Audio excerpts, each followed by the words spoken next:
guys, welcome back to my channel. So about a month ago I completed my challenge where I was trying to fight my reading slump. It's been some time so I can make some conclusions, and the main outcome, it did not help.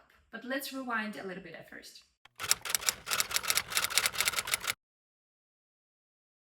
In March, I did not feel like picking up a book, reading something. I did finish one book, but it was for book club and I tried to always finish the one before the meeting.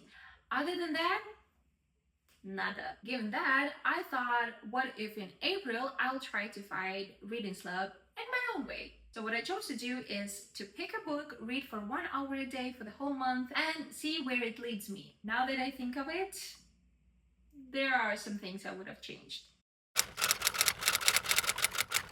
I figured 30 days in April means 30 hours of reading time, and there is a pretty high chance I'm gonna finish at least one book. So instead of switching between stories, I figured I'll just continue with the one. So for the challenge, I chose Belladonna series, and you have no idea how many times I said Belladonna series in April. And to motivate myself further without quitting, I invited you to come along with me on this journey. That's where things started to get a little bit interesting. But let's start with the book first. On a positive note, I finished 4 books in April. Not bad, I must say. But I'm not sure I actually defeated my reading slump. I thought it's not too much, it's not too little. It's actually quite a nice amount of time to spend on reading per day. And the fun thing, I had to stop exactly the moment when the timer would go off. So I was trying to create this cliffhanger moment that would motivate me to pick up a book the next day and, continue reading, because I would want to find out what was happening. After about a week of this challenge, I figured it was working against me. So I did not feel motivated to pick up the book because I would actually forget what was going on. And it wasn't that big of a cliffhanger most of the time.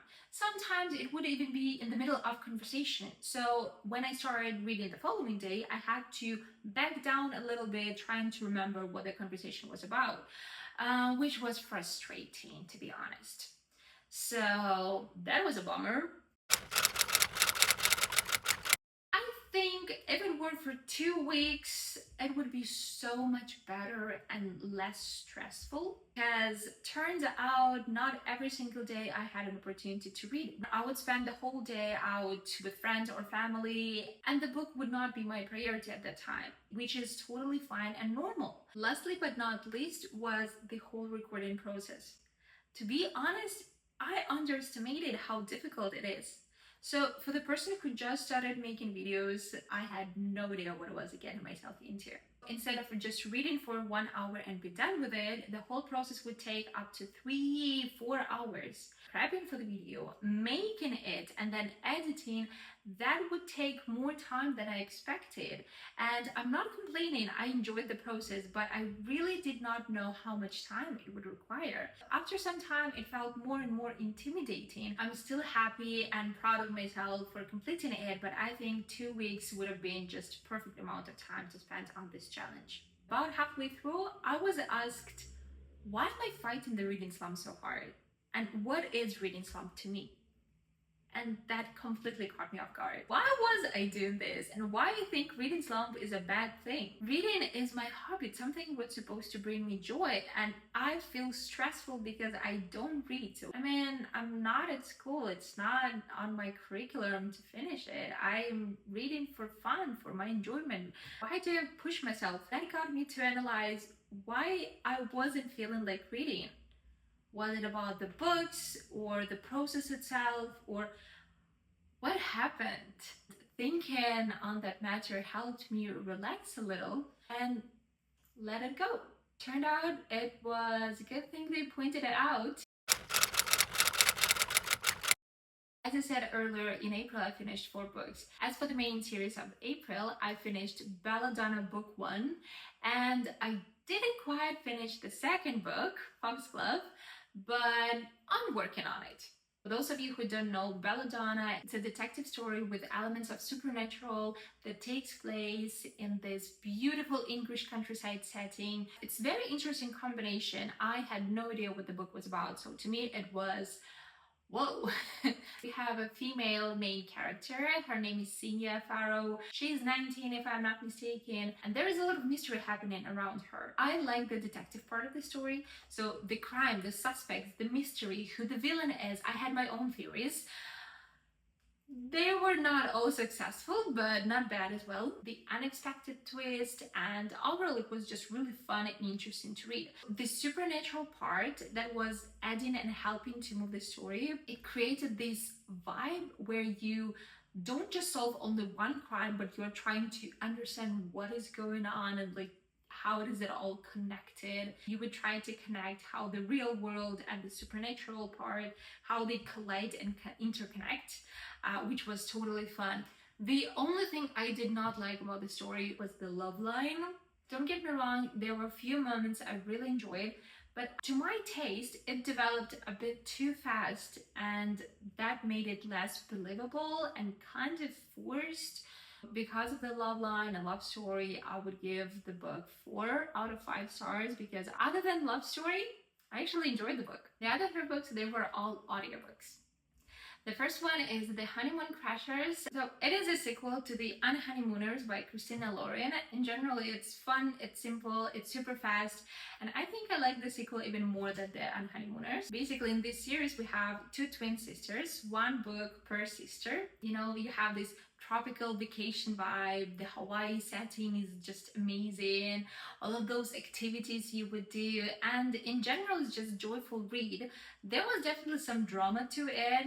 We cannot do romance without it, but overall it was pretty good. If you're looking for something fun and summer related, that would be a great pick. I continued with romance, and the next I picked was The Bodyguard by Catherine Center. The actual bodyguard in the book was in fact female, and that gave me the impression she had to be very strong, very powerful, independent woman. But as this is romance, she also wanted to be a little bit soft, touchy. I got what I expected, but only partially. There were a few moments I did not understand the behavior of the main character. Bodyguard, in my understanding, is a person who risks their lives in order to protect somebody else. Of course, they do not want to die, but they are ready to face danger, or at least that's how I imagine them. I've never talked to a bodyguard in my life. I don't know, let me know if I'm wrong. But there was a moment where the character, who is supposed to be strong not only physically but also mentally, she's afraid of cows. And I'm not judging the fear of cows, because first of all, it's an animal. You cannot predict what's gonna happen next. Plus, if you walk up close to a cow, you can see it's a pretty big mammal. But the way she was reacting to it, she was showing her fear in front of her client. I just did not understand that move. Plus, she was inside a car. The whole scene was described as stereotypical city girl gets on a farm for the first time and sees the cow for the first time in her life. Surely there were a lot of moments I noticed, I liked.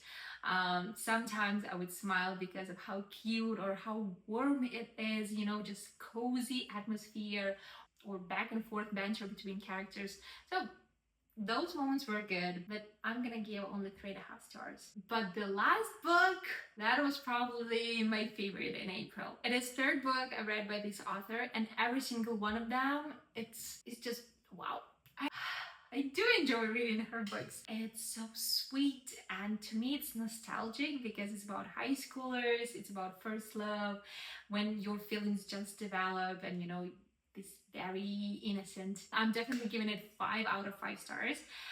The book I'm talking about is Betting on You by Lynn Painter. What I love about her books is the references she's making about classical love stories, rom-coms, books. I don't know, I just enjoy it. If you've seen How Harry Met Sally, you get the gist, because this book gives the same vibe, and they're just a little bit younger than the characters in the movie. But it is so fun and interesting, and this debate whether the friendship between a guy and a girl is possible or not, or they're destined to fall in love together. So this is definitely fun. I liked how funny it was, and I like that the main characters, they talked a lot about deep stuff, something that was bothering, something they could discuss only with each other because they could relate and understand. There were also a lot of jokes, inside jokes they would refer to, you know, like from like 5 chapters ago. Following them, I could understand how they would fall in love because they had enough of those moments and we were involved in those conversations. Betting on You is definitely a love story I would recommend. And that concludes my April. I had a lot of fun doing the reading challenge, making the videos, and I'm happy I shared it with you. That'll be all for today. Thank you for watching and see you in my next video. Bye!